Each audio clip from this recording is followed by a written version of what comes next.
ರಾಧಾ ಬರ್ತಾಳೆ. ಟೈಮ್ ಅಂದರೆ ಟೈಮ್ ಅವಳದು. ಲೆಕ್ಕ ಹಾಕಿಕ್ಬಿಡೋಣ ಅವಳು ಎಷ್ಟೈತೆ ಅಂತ. ಅಯ್ಯಪ್ಪ, ಅವಳು ಲೆಕ್ಕ ನೋಡಿದ್ರೆ ತಲೆನೋವು ಬರ್ತೈತೆ. ಇರೋಪ್ಪ ಟೀನಾದ್ರು ಕುಡ್ಕೊಳ್ಳೋಣ. ಏನು ಲೆಕ್ಕನಪ್ಪ ಅವಳದು? ಅಯ್ಯೋ, ಏನು ಮಾಡಿದ್ರು ಅವಳೇ ನನಗೆ ದುಡ್ಡು ಕೊಡಬೇಕು. ಏನು ವಾದಿಸ್ತಾಳೋ ನೋಡೋಣ ಬನ್ನಿ. ಇದಕ್ಕೆಲ್ಲ ಬರಬೇಕು ರಾಧಾ. ಜಯಮ್ಮ ಅವರೇ ಬಂದಿದ್ದೀನಿ ನೋಡಿ. ನಮ್ಮ ಯಜಮಾನ್ರು ಕರ್ಕೊ ಬಂದಿದ್ದೀನಿ. ಚೀಟಿ ದುಡ್ಡು ಕೊಟ್ಬಿಡಿ 25,000. ಹಾಂ ಕೊಡೋಣ ಕೊಡೋಣ. ಕುತ್ಕೊಳ್ಳಿ ಫಸ್ಟು, ಕುತ್ಕೊಳ್ಳೋಣ. ಅಲ್ಲ ಲೆಕ್ಕ ಎಲ್ಲ ಹಾಕಿದ್ದೀರಾ? ಹಾಕ್ಬಿಟ್ಟು 25,000 ಕೊಟ್ಬಿಡಿ, ಹೋಗೋಣ. ಇನ್ನೇನು ಕುತ್ಕೊಳ್ಳೋದು? ಅಷ್ಟು ಅರ್ಜೆಂಟಾ? ಕುತ್ಕೊಳ್ಳಿ. ರಾಧಾ, ಹಳೇದೆಲ್ಲ ತೀರ್ಸಿದ್ದೇನಮ್ಮ? ಜಯಮ್ಮವ್ರೆ, ಹಳೆ ಲೆಕ್ಕ ಎಲ್ಲ ನಾಳೆ ನೋಡ್ಕೊಳ್ಳೋಣ. ಈಗ ಚೀಟಿ ದುಡ್ಡು ಕೊಡಿ. ನೀವೇನು ಅಂದಿದ್ದು? ನಿಮ್ಮ ಯಜಮಾನ್ರನ್ನ ಕರ್ಕೊಂಡು ಬನ್ನಿ, ಚೀಟಿ ದುಡ್ಡು ಕೊಡ್ತೀನಿ ಅಂದಿದ್ದಾನೆ. ಹೌದಮ್ಮ. ಪಾಪ ನೀನು ಒಬ್ಬಳೇ ಕಟ್ಟುತ್ತಿದ್ರೆ ನಿನ್ನ ಗಂಡಂಗೂ ಗೊತ್ತಾಗಬೇಕಲ್ವ ನೀನು ಚೀಟಿ ದುಡ್ಡು ಎಷ್ಟು ಕಟ್ತಾ ಇದೆಯಾ, ಏನೇನು ಮಾಡ್ತಾ ಇದೆಯಾ ಅಂತ. ಪಾಪ ನೀನು ಎಷ್ಟು ಕಷ್ಟಪಟ್ಟು ಕಟ್ತಾ ಇದೆಯಲ್ಲ. ಜಯಮ್ಮವ್ರೆ, ನಾನೇ ಮನೆ ವ್ಯವಹಾರ ಎಲ್ಲ ನೋಡ್ಕೊಳ್ಳೋದು. ನಂಗೆ ಟೈಮ್ ಇರಲ್ಲ ಅಂದ್ಬಿಟ್ಟು ನಾನು ಉಳ್ಕಲ್ಲಿ ದುಡ್ಡು ಕೊಟ್ಟು ಕಳಿಸ್ತೀನಿ. ಚೀಟಿ ದುಡ್ಡು ಸಂಘದೆಲ್ಲ ಕಟ್ಟು ಅಂತ. ಅದರಲ್ಲೇನು ತಪ್ಪಾಗಿದೆ? ಅಯ್ಯೋ, ನಾನು ತಪ್ಪಂತ ಹೇಳ್ತಾ ಇಲ್ಲ. ನಿಮಗೂ ಸ್ವಲ್ಪ ಲೆಕ್ಕಗಳು ಗೊತ್ತಾಗಬೇಕಲ್ವಾ, ಅದಕ್ಕೆ. ಜಯಮ್ಮವ್ರೆ, ಅದು ಬೇಡ ಜಯಮ್ಮವ್ರೆ, ನಾಳೆ ಮಾತಾಡೋಣ. ಈಗ ಚೀಟಿ ದುಡ್ಡು ಕೊಟ್ಬಿಡಿ. ನನ್ನ ಗಂಡನ ಮುಂದೆ ಏನು ಹೇಳ್ಬೇಡಿ. ಯಾಕೆ ಹತ್ರದಲ್ಲಿ ಹೋಗಿ ಮಾತಾಡ್ತಿದ್ಯಾ? ಅಂಥದ್ದೇನು ವ್ಯವಹಾರ ಮಾಡಿದ್ಯಾ? ಹೇಳಿ ಜಯಮ್ಮವ್ರೆ, ನೀವು ಹೇಳಿ. ಎದುರಕ್ಕೋಬೇಡಿ, ನೀವು ಹೇಳಿ, ನಾನಿದ್ದೀನಿ. ಅಯ್ಯೋ, ನಾನು ಕಪ್ಪ ಎದುರ್ಕೊಳ್ಳಿ, ಇರೋದನ್ನೇ ಹೇಳ್ತೀನಿ ನಾನು. ಎಲ್ಲ ಲೆಕ್ಕ ಎಲ್ಲ ಐತೆ. ಎದುರ್ಕೋಬೇಕಾಗಿರೋದು ನೀನು ಹೆಂಡ್ತಿ. ಅಯ್ಯೋ, ಏನು ಹೇಳ್ತೆ ಜಯಮ್ಮವ್ರೆ? ಕರೆಕ್ಟಾಗಿ ಹೇಳಿ, ಅರ್ಥ ಆಗೋಂಗೆ.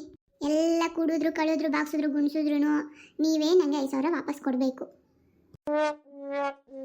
ತಿರ್ಗೇಲಿ ಕಡೆ ನೀನು ಚೀಟಿ ದುಡ್ಡು ಕಟ್ಟು ಅಂತ ಕಳಿಸಿದ್ರೆ ನೀನು ಏನೇ ಮಾಡ್ತೀಯ ನೀನು? ಹಾಂ ರೀ ರೀ, ಮನೇಲಿ ಲೆಕ್ಕ ಹೇಳಿ ತಿನ್ಕೊಂಡ್ರಿ ಬೈಬಿಡ್ರಿ ಎಲ್ರ ಮುಂದೆ. ನನಗೆ ಬೈಬಾರ್ದು ಅಂದರೆ ನೀನೇನಕ್ಕಿಂತ ಕೆಲಸ ಎಲ್ಲ ಮಾಡಿದೆ. ನನಗೆ ದುಡ್ಡು ಬೇಕು ಅಂತ ಕೇಳಿದ್ರೆ ನಾನು ಕೊಡ್ತಿದ್ದೆ. ನಾವಿಲ್ಲಿ ಸೇವಿಂಗ್ಸ್ ಮಾಡ್ತಿರೋದೇನು ಮಕ್ಕಳಿಗೋಸ್ಕರ ತಾನೆ. ನೀನೇನೇ ಮಾಡಿದ್ಯಾ ದುಡ್ಡು ಎತ್ಕೊಂಡು?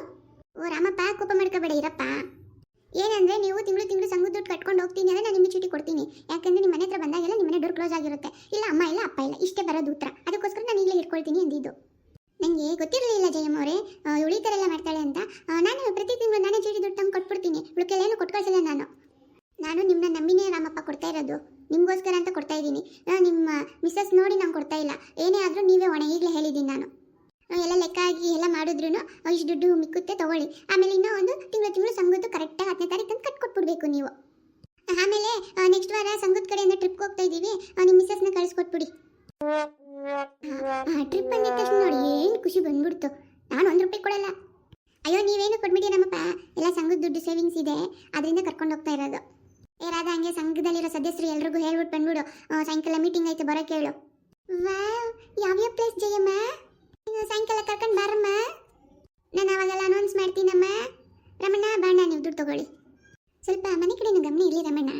ತುಂಬ ಖರ್ಚು ಮಾಡ್ತಾರೆ. ಸೇವಿಂಗ್ಸ್ ಮಾಡೋದು ಏನಕ್ಕೆ? ಮನೆ ಉಪಯೋಗಕ್ಕೋಸ್ಕರನೇ. ಈ ಥರ ಎಲ್ಲ ಖರ್ಚು ಮಾಡ್ತಾರಲ್ಲ, ನೀವು ಒಂದು ಕಣ್ಣು ಇಟ್ಟಿರಿ. ಏನಿಲ್ಲ ಜಯಮ್ಮವ್ರೆ, ನಾವು ಬೆಳಿಗ್ಗೆ ಹೋಗಿ ಸಾಯಂಕಾಲ ಬರ್ತೀವಿ ನಂಬಿ.